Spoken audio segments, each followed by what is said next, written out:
শাশুড়ি আম্মু আর আমি যখন বাসায় থাকি তখন মনে হয় কি আমাদের টুনাটুনি সংসার। কেন এই কথাটা বললাম আজকে সেটা আপনাদের সাথে শেয়ার করব। আসসালামু আলাইকুম, সবাই কেমন আছেন? কে কোত্থেকে দেখছেন অবশ্যই কমেন্টে জানাবেন। তো আমরা সবাই তো জানি যখন দুইজন মানুষ একটা ঘরে বসবাস করে তখন তাদেরকে টুনাটুনি বলে আর কি। তো আমি আমার শাশুড়ির সাথে একাই বাসায় আছি লাস্ট কয়েকদিন ধরে, মানে আমাদের বাসায় আর কেউ নাই, সবাই বেড়াতে চলে গেছে। তাই বললাম আর কি যে টুনাটুনি সংসার। তো এই তো আজকে সারাদিন কি করলাম আমরা দুইজনে সেটা আজকে থাকছে এই ভিডিওতে। তো এই তো সকালবেলায় সুন্দর করে নাস্তা করে নিলাম। তো নাস্তা কি করলাম সেটাতে আপনারা দেখলেন। তো দুপুরবেলা একদম শর্টকাটে একটা রান্না করবো, ডিম আলুর তরকারি। কে খেয়েছেন বলেন তো? আমি তো ডিম আলুর তরকারি অনেকভাবে রান্না করতে পারি, বাট আজকে যেভাবে রান্না করলাম সেটা হচ্ছে মানে একদম চোরা পদ্ধতি আর কি। মানে রান্না করতে একদমই ইচ্ছে করতেছিল না, আসলে এক্সট্রা কিছু কাজ ছিল সেগুলো করার পরে একদমই রান্না করতে ভালো লাগতেছিল না। ডিমকে সিদ্ধ করেও রান্না করা যায়, ডিমকে আবার কেটেও রান্না করা যায়, বাট আজকে আমি ভেঙে রান্না করব। কারণ হচ্ছে যে আমি আমার শাশুড়ি আম্মাকে জিজ্ঞেস করলাম কীভাবে রান্না করবো। আমার শাশুড়ি আম্মা বলছে যে তোমার যেভাবে ইচ্ছে সেভাবে আমি খেয়ে নিব।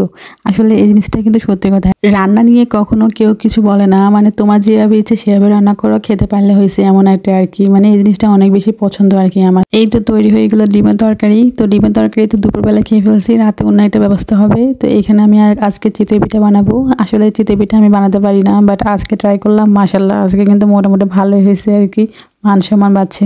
তো চিতই পিঠা বানার জন্য তো চালের গুঁড়া লাগবে।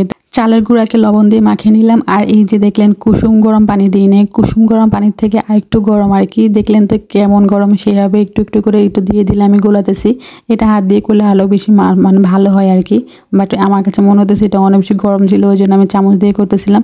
বাট আমি অনেকক্ষণ পর্যন্ত এগুলাকে মথে নিয়েছিলাম আর প্রায় 20 মিনিটের মতো ভিজিয়ে রাখছিলাম, সেটা আর দেখাই নাই, মানে রেস্টে রেখে দিয়েছিলাম। এই তো একটা একটা করে দিয়ে দিচ্ছিলাম আর অনেক বেশি কনফিউজ ছিলাম। আমি মনে হয় অল্প কিছুক্ষণ ভিজিয়ে রাখছি যার কারণে এটা কম ফুলছে, বাট এটা অনেক সফট হয়েছে, অনেক মজা হয়েছে।